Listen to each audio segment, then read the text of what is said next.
1 million UFO sightings are reported each year. Most can be debunked, but 5% remain unexplained. These are the close encounters.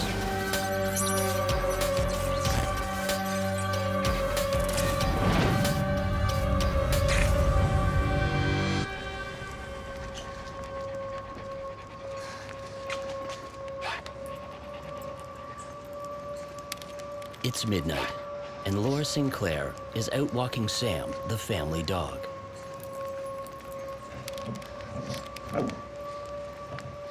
But something isn't sitting too well with Sam.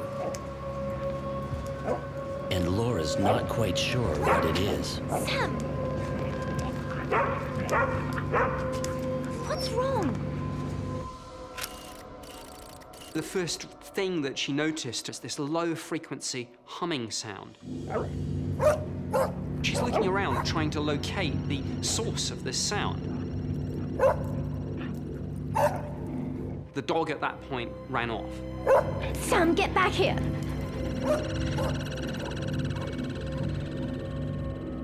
And then there's a moment of realization. Right above her is this strange object.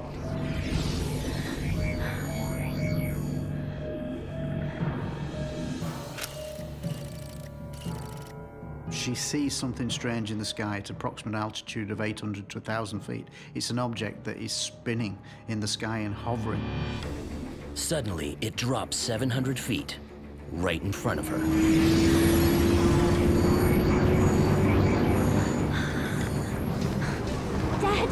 Dad! Laura Sinclair ran into her parents' house and said to her father, "There's an object outside," and she was hysterical. It's in the air! Come with me! Come with me! The family members are a little bit perplexed. The father goes out to look for himself, as do a mother, a brother, Laura herself, and her boyfriend. They look up and they're all staring in absolute amazement. It followed me. And they were watching it as it was maneuvering in the sky, making weird patterns. Angular, jerky movements, unlike any aircraft would do. This thing was pretty big. I mean, maybe 200 meters. My God. Her father is ex-military. He's a fairly no-nonsense kind of guy. As a member of the Army Air Corps, he would be familiar with just about every conceivable type of aircraft, be it fixed wing, helicopter. If it's in the sky, he knows what it is.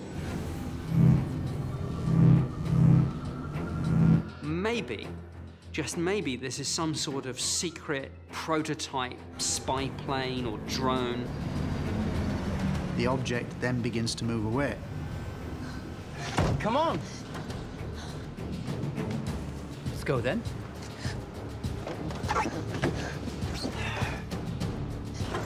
For Mr. Sinclair and his family, it's a once-in-a-lifetime chance to see what he thinks is a secret military craft up close. He gets into his car, along with the daughter and the daughter's boyfriend, and gives chase. Laura, can you see it? Over there, Dad.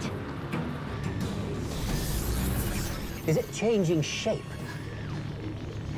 No way. It's not unknown that in UFO sightings, for a UFO to change its shape, so what may be seen as cylindrical then becomes a triangle, and vice versa, and spheres, and also other kinds of shapes. So it's not clear whether we're dealing with differences of perspective, or whether indeed we're dealing with two different objects.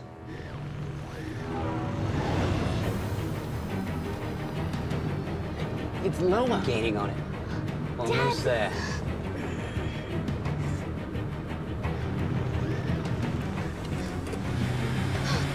Dad! Father is extremely single-minded about this, and not to put too fine a point on it, he's put his foot down and the car is bombing along the road. It's all right. I'll always keep you safe, love, promise. Just want to get a bit closer. The daughter and the boyfriend, they are a little bit concerned at the speed. But maybe as well, there's a little bit of fear. Maybe they don't want to catch up with this thing. Quick, Dad, pull over! The father pulls up, and he is absolutely convinced, given how low this thing was, that it must have come down in the field. I can't believe it.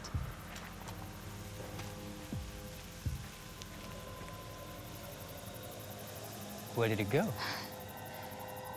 To their absolute amazement, there's nothing there. It's like it vanished into thin air. Dad. But it hasn't disappeared for good. The object was clearly looking for something. Or someone.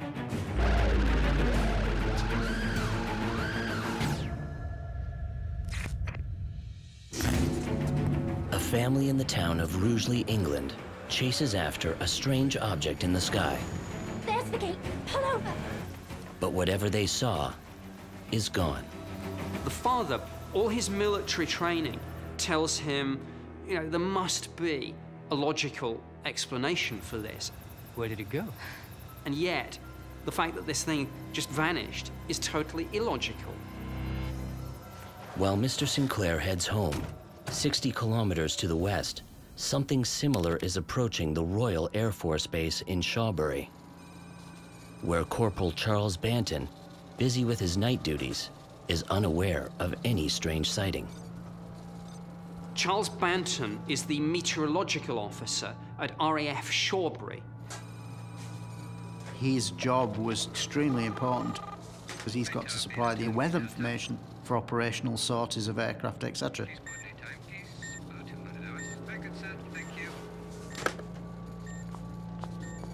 And then his radar starts acting erratically. Something unidentified is flying towards the base. He knows that there's nothing scheduled to be flying. Something kind of catches the corner of his eye. He sees two lights. He runs through the options. Is this an emergency diversion, perhaps? Is some other aircraft in trouble? He decides he needs to bring this to the attention of the security and the emergency response personnel. In my experience of the military and of police officers reporting UFO sightings, they would be very reluctant to go on the record. Some people react by saying, I'm not going to report this and risk my career. But he calls anyway. Yes. Can I get the duty officer, please? With Air Force Base security notified, he decides to take a closer look for himself.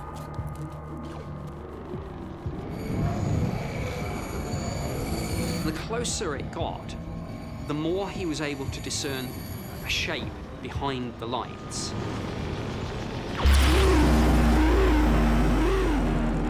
Suddenly, the craft fires a narrow beam of light, like a laser. This puts this into the category of almost a national security incident. But the security team has still not arrived. This light is tracking backwards and forwards across the fields adjacent to the military base, as if, he said, it was looking for something. And then the light beam just went out, but instead of switching off, it's as if the beam gradually retracted back off, totally contrary to the laws of physics. And then it literally disappears in the blink of an eye at high speed. He'd never seen anything like this before, either in terms of speed or acceleration. And he's got 8 years' experience in the Air Force. Corporal Banton's report makes its way to Nick Pope, the main investigator for the British Ministry of Defence's UFO project. I interviewed Banton over the phone, and even a few hours after this had taken place, his voice was shaking when he told me this story. And here was a trained military observer.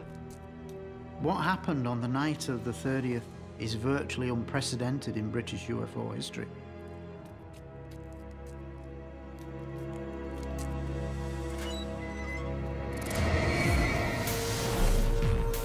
40 other cases of unidentified objects are reported that night, all of them investigated by the British Ministry of Defense.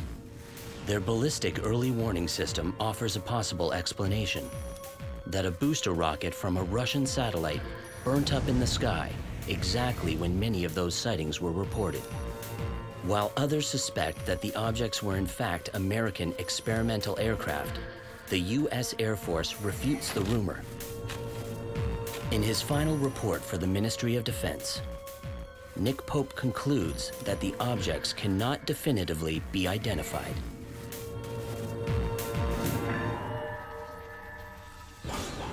What the heck is that? This was something out of the ordinary. Coming out of the trees again!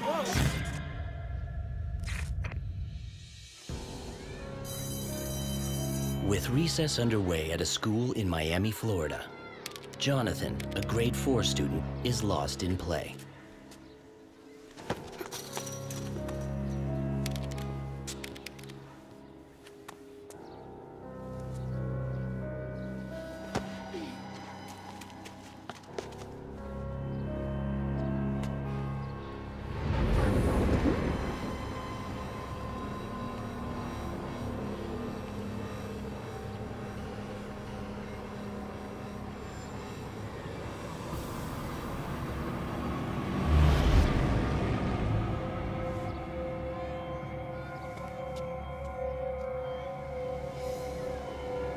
Let's go.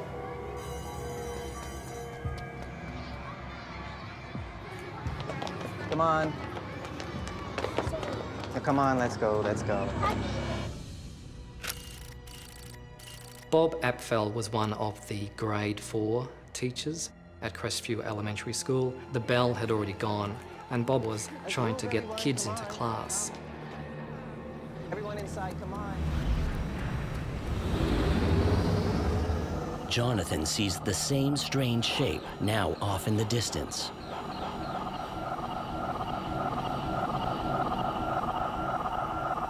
It didn't look as though the object was about to crash or land or come down anywhere near the school. It was still some distance away. Let's go, come on, guys. You're late already, let's go. Thank you. What the heck is that? Are you seeing this? Young lady, inside, please. Jonathan, come on. Inside, sir. What's wrong, Jonathan? Mr. Apple, what is that? Bob Apfel knew straight away this was something out of the ordinary. There were various airfields around the school, so you would be familiar with aircraft in the air, what they look like.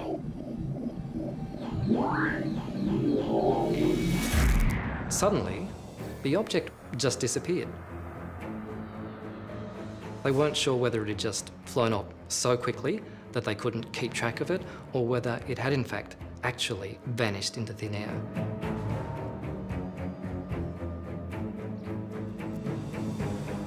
There was an element of shock, an element of disbelief. They needed to go back to their normal daily routine while they processed what it was that they had just seen. But what happened the next day, that's what really makes this case stand out.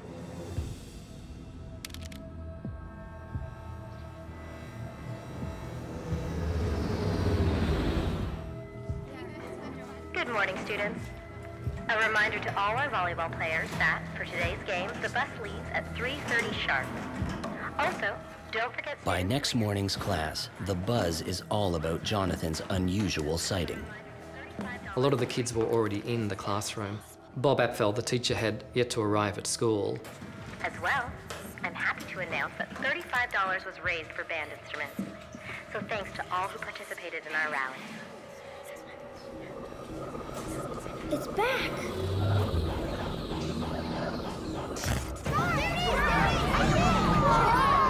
This time there was more than one. Look, it's coming out of the trees again. Look.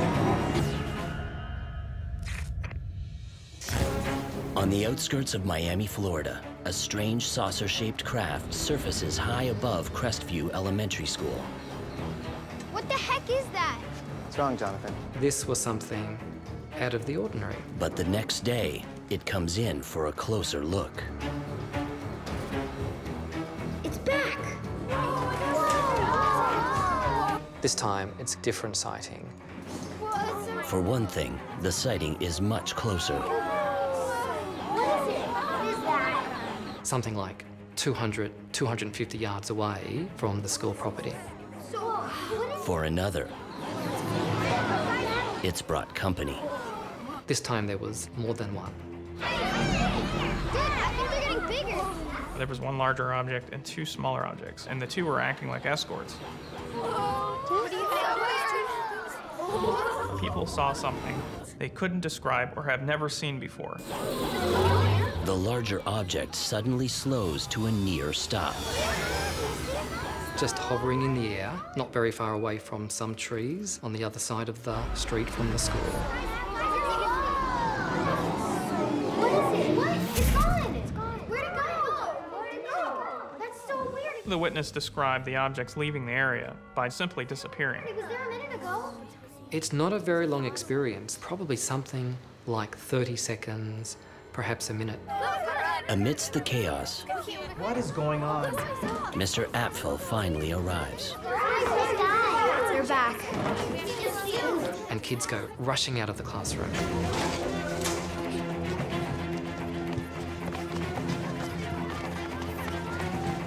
While Mr. Apfel races off to warn the principal, the kids reach the edge of the schoolyard.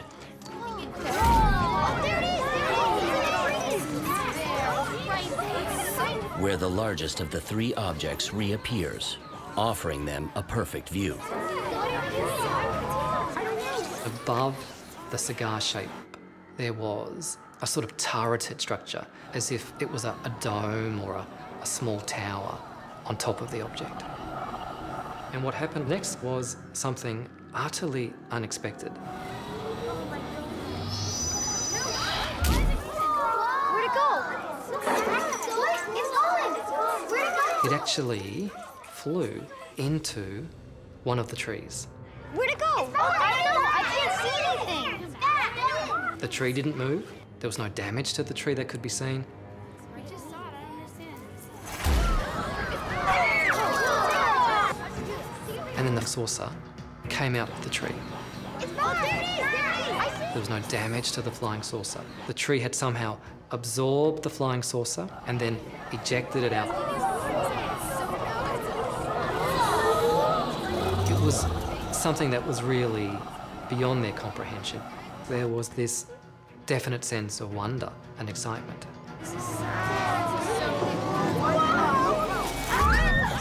Where'd it go? I don't know. Where'd it go? Where is it? The object was able to ascend to a certain height and then take off at incredible speed. Guys, what's going on? After alerting the principal, Mr. Apfel joins the others. But all three objects are long gone. The children were left with this huge question mark. What was it that they had just experienced? Okay, let's go. Everybody back. Everyone back to class. I think people are always a little bit concerned when they hear of a UFO story that involves children as witnesses, but there were so many of them. Some of the witnesses have very clear memories of there being a strong military presence at the school over that afternoon. They interviewed 3 of the teachers who were direct witnesses to what had been seen. The Air Force said, well, if it hovers, it must be a helicopter, therefore it is a helicopter. But it makes no sense. The helicopter would make noise. The helicopter would be easily identifiable to the witnesses. They weren't that far away from it. The testimonies of the teacher witnesses still exist, and they can be seen today on the internet. This is a very important case because it involves multiple witnesses of all ages.